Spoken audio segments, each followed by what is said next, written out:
अस्सलाम वालेकुम। उम्मीद है कि आप सब खैरियत से होंगे। आज का जो टॉपिक है 9th स्टैंडर्ड के लिए हिस्ट्री का, वो है द ईयर्स ऑफ डिप्रेशन। तो इससे पहले हमने पढ़ा था कि जर्मनी में क्या सिचुएशन थी। हमने पढ़ा कि पॉलिटिकली वहाँ पे बहुत ज़्यादा रेडिकलिज्म था, सारी चीज़ें अनइवन थी, कॉन्फ्लिक्ट्स हो रहे थे। ये कॉन्फ्लिक्ट्स किस किस के बीच में हो रहे थे? ये सेपारेटिस्ट लीग के दरमियान और वेमियर रिपब्लिक के जो लीडर्स थे इनके दरमियान होते थे। फिर हमने पढ़ा कि वहाँ पे इकनॉमिक क्राइसिस आई थी। वहाँ की जो इकॉनमी थी, जर्मनी की इकॉनमी जो थी वो बहुत ख़राब हो चुके थे।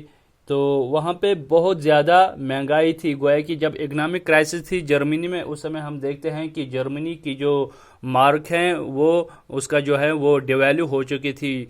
तो 24,000 जो जर्मन मार्क थे वो इक्वल होते थे $1 के बराबर होते थे। 24,000 जर्मन मार्क।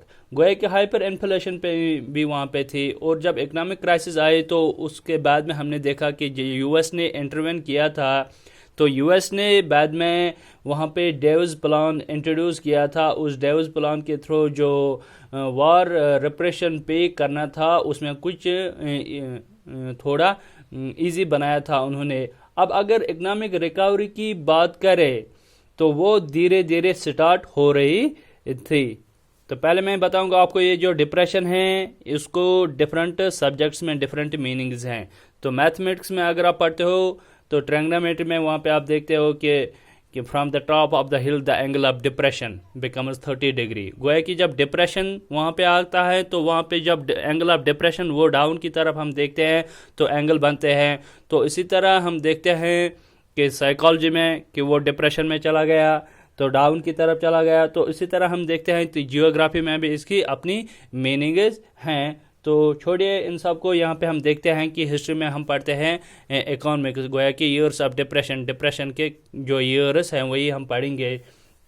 तो अब हम अपने टॉपिक को स्टार्ट करेंगे, ईयर्स ऑफ डिप्रेशन। इसमें हम देखते हैं German economy was stable during 1924 up to 1928 build on sand. ठीक है। तो 1924 से लेकर 1928 के दरमियान यहाँ हम देखते हैं कि स्टेबिलिटी देखने को मिलती है। कहाँ पे? जर्मनी में।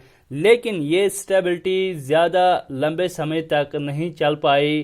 क्यों ये स्टेबिलिटी ज़्यादा देर तक क्यों नहीं चल पाई? क्योंकि हमने देखा कि ड्यूरिंग स्टेबिलिटी जो थी, जो ये स्टेबिलिटी थी ये 24 से लेकर 28 तक it was build on sand.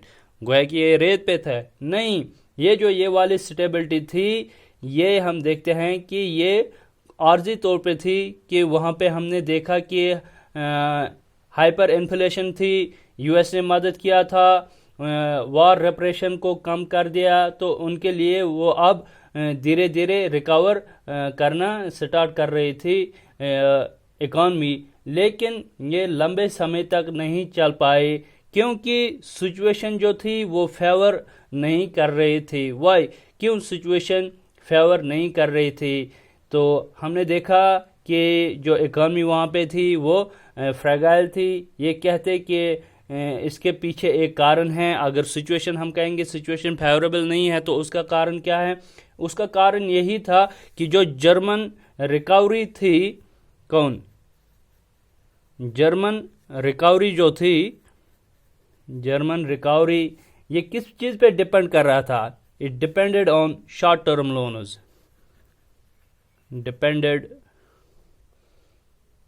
dependent on short term loans by USA। ठीक है। अब यहाँ पे हम देखते हैं जर्मनी जो रिकवरी कर रही थी वो किस पे डिपेंड कर रही थी? वो शॉर्ट टर्म लोन्स पे डिपेंड कर रही थी क्योंकि यूएसए उनको लोन दे रहा था। यूएसए से लोन मिल रहा था जर्मनी को। अब अगर जर्मनी की इकॉनमी ग्रो करेगी, वो कैसे करेगी? किस चीज़ पे करेगी? क्योंकि जर्मनी लोन ले रहे थे किससे? यूएसए से। अब अगर यूएस लोन देना बंद करेगा तो क्या जर्मन की इकॉनमी रिकवर हो जाएगी? नहीं हो जाएगी। कैसे रिकवर हो जाएगी? तो यहाँ पे एक क्वेश्चन भी बनता है कि जर्मनी या यूएस जो है ये अपना ये जो लोन प्रोवाइड कर रहा था वो क्यों बंद करेगा। उसका भी एक कारण है कि जब यूएसए के पास पैसा होंगे तब वो लोन देगा, जब यूएस के पास नहीं होंगे तो वो लोन नहीं देगा। वही हम देखते हैं कि जो ये इकोनॉमिक स्टेबिलिटी जो यहाँ पे थी, जो स्टेबल थी यहाँ पे जर्मन इकॉनमी 24 से लेकर 28 तक, वो इस चीज़ पे डिपेंड कर रहे थे क्योंकि जर्मनी लोन ले रहे थे यूएसए। तो 28 तक हमने यहाँ पे देखा था। तो उसके बाद में हमने देखा कि अब ये 28 तक ही क्यों, 29 या 29 के ऑनवर्ड्स क्यों नहीं रहा था। बाद में हमने देखा कि वहाँ पे जो वॉल स्ट्रीट एक्सचेंज था वो क्रैश हो गया। Wall street exchange crashed in 1929 crashed in 1929 में। अब देखिए यहाँ पे क्या हुआ था एक्चुअली, जो जब यूएस लोन दे रहा था, या हमने बात कही कि अगर यूएस के पास पैसे होंगे तब देगा या उसके पास नहीं होंगे तब वो बंद करेंगे, लोन देना बंद करेंगे। क्यों? क्योंकि जब यूएसए के पास नहीं होगा तब वो लोन देना बंद करेगा। तो यहाँ पे हमने लिखा है वॉल स्ट्रीट एक्सचेंज क्रैशड इन 1929। अब ये वॉल स्ट्रीट एक्सचेंज क्या है?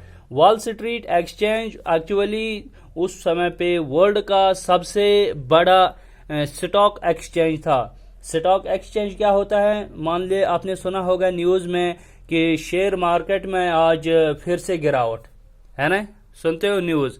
तो वहाँ पे बोलता है ना कि शेयर बाजार में आज फिर से गिरावट, रुपये 1.4 पर नीचे रह गया, डॉलर के साथ मुकाबला नहीं कर सका। तो ऐसा ही यही जो है जो मार्केट होता है शेयर, तो ये भी जो वॉल स्ट्रीट था ये भी शेयर मार्केट था यूएसए का, जो कि क्रैश हुआ था 1929 में। शेयर मार्केट में उतार चढ़ाव देखने को मिलता है, लोग पैसे इन्वेस्ट करते हैं, अलग अलग कंपनियां वहाँ पे होते हैं, अपने शेयर बेचते हैं, लोग खरीदते हैं। तो इस तरह से हम यहाँ पे क्या होता है कि कंट्री का जो बहुत सारा पैसा होता है वहाँ पे इकॉनमी कैसे परफॉर्म करते हैं वो हम शेयर मार्केट पे ही हम डिपेंड करते हैं, देख सकते हैं, रिलेट कर सकते हैं। तो यूएस का जो शेयर मार्केट जो था, तो वो शेयर मार्केट जो यूएसए का था वॉल स्ट्रीट एक्सचेंज, वो क्रैश हो जाता है 1929 में। इसकी परफॉर्मेंस ख़राब हो जा रही थी। तो दिन ब दिन हम देखते हैं शेयर बिकते जा रहे थे, लोग पैसे नहीं लगा रहे थे तो बिजनेस में। अब क्या हुआ था, यूएस का जो शेयर मार्केट था, लोगों ने अपना पैसा निकालना शुरू किया था, सारे शेयर्स बेच रहे थे क्योंकि लोगों को ऐसा लगा था कि जो जर्मनी में इकोनॉमिक रिसेशन हो रहा था, पूरे यूरोप में जो सिचुएशन जो थी उस समय पे वो अच्छी नहीं थी। लोगों को भरोसा नहीं रहा कि आगे क्या हो जाएगा। अब लोग जो हैं उनको खौफ हो गया, उनको डर हो गया कि क्या पता आगे के समय में 1929 के ऑनवर्ड्स में क्या होगा, क्योंकि उन्होंने जर्मन की जो इकोनॉमिक पोजीशन जो थी वो उन्होंने देखी थी। तो उसके बाद जो लोगों में खौफ हुआ था तो लोगों ने क्या करना स्टार्ट कर दिया, people sold there shares, people sold there share fearing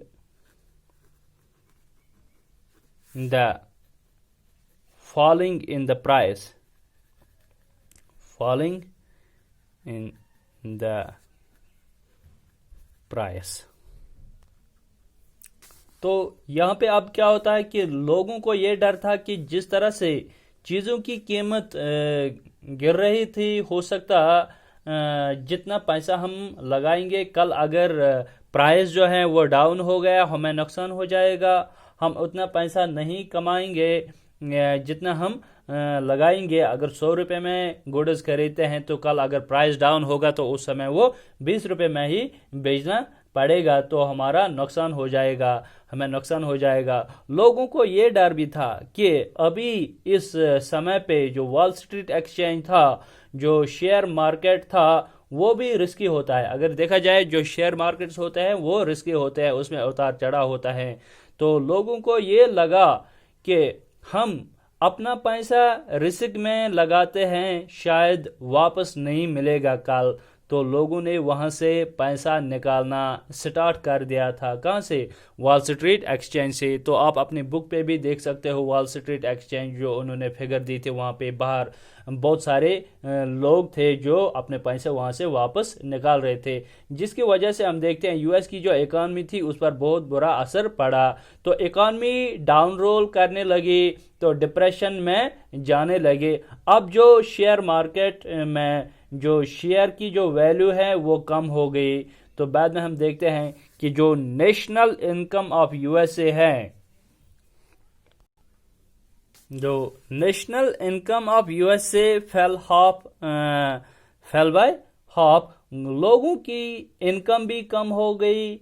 जो कंट्री का जो जीडीपी होता है, जो नेशनल इनकम होता है, वो भी आधा हो गया। अब देखिए कि यूएस की इकॉनमी बहुत बड़ी इकॉनमी थी और वहां पे हम देखते हैं कि वो श्रिंक हो गई थी। और उसका इम्पैक्ट क्या पड़ा? क्या अभी भी यूएस जर्मनी को लोन देगी? अब जब हम देखते हैं नेशनल इनकम जो यूएसए का था वो डाउन हो गया, फेल हो गया, वो हाफ हो गया। कि अगर बड़ी इकॉनमी थी तो वो श्रिंक हो गई। तो इसके बाद हम देखते हैं कि अब यूएस जो है, जो जर्मनी को लोन दे रहा था, क्या वो अब फिर से जर्मनी को लोन देगा जब इनकी इकॉनमी जो है वो श्रिंक हो गई? नहीं। हम यहाँ पे देखते हैं कि अब यूएस जो है वो जर्मनी को लोन प्रोवाइड नहीं करेगी। क्यों? क्योंकि इनके पास पैसा नहीं है। इनके पास पैसा क्यों नहीं है? क्योंकि इनका जो इकोनॉमिक सिस्टम है वो पूरी तरह से कोलैप्स हो गया था, वो क्रैश हो गया था। तो वॉल स्ट्रीट एक्सचेंज क्रैश होने के साथ उन्होंने जर्मनी को लोन देना बंद किया था। ना कि सिर्फ जर्मनी को लोन देना बंद किया था, बल्कि जो उनकी ओवरसीज मनी लैंडिंग थी 1929 में, that had crossed 1.6 billion. US overseas money जो थी वो पहुंची थी 1.6 बिलियन। तब जाके हम देखते हैं कि लोगों ने अपना पैसा विड्रा किया था शेयर मार्केट से। तो नतीजा ये निकला, इनकी जो इकोनॉमिक सिस्टम जो यूएस का था वो कोलैप्स हो गया था। इसके बाद हम देखते हैं कि इसके भी इफेक्ट्स पड़ गए। Effect was felt world wide. जो इफेक्ट्स थे इसके, effect was felt world wide. किसके? जो यूएस की इकॉनमी जो डाउन हो गई थी, जो उनका नेशनल इनकम डाउन हो गया था, उसका इम्पैक्ट जो है पूरे वर्ल्ड पे पड़ गया था। कैसे? कि अब आप कहोगे कि वर्ल्ड पर कैसे उसका इफेक्ट पड़ गया था।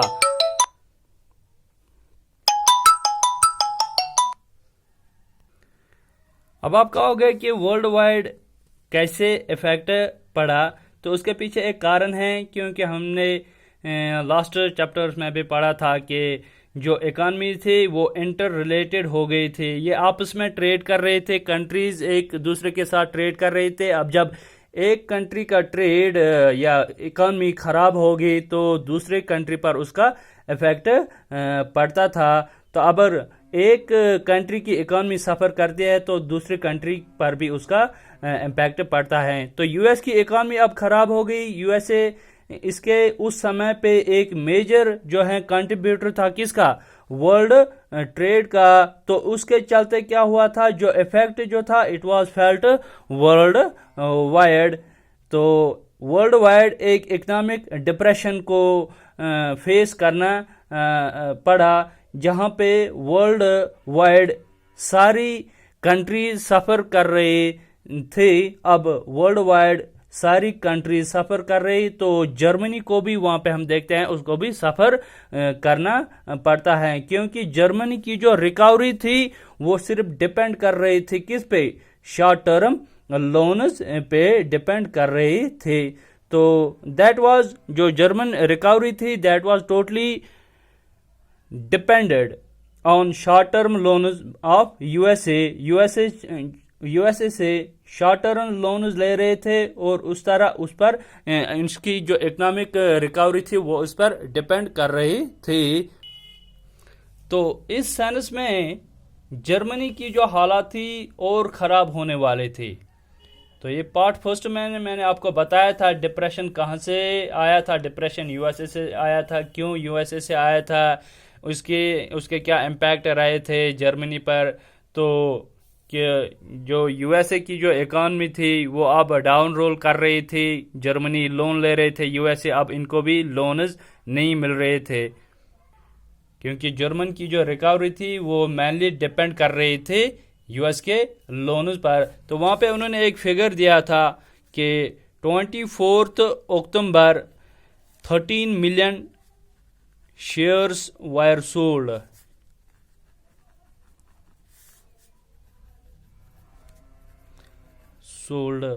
तो 24 अक्टूबर में क्या हुआ था, 13 मिलियन शेयर जो थे वो सोल्ड हुए थे।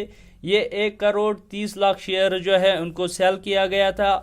अगर एक शेयर मान लो 10 रुपए का है तो 1 करोड़ 30 लाख शेयर्स कितना बनता है, कैलकुलेट कीजिए।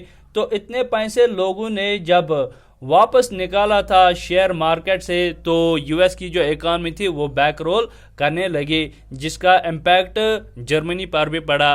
वो हम नेक्स्ट टॉपिक में, नेक्स्ट वीडियो में पढ़ेंगे इससे आगे कि जर्मनी पर क्या इम्पैक्ट रहा था। ये पार्ट फर्स्ट है, तो पार्ट सेकंड में उसको हम आगे कंटिन्यू करेंगे। तो आई होप यहाँ तक आपको समझ में आया कि ईयर्स ऑफ डिप्रेशन क्या है।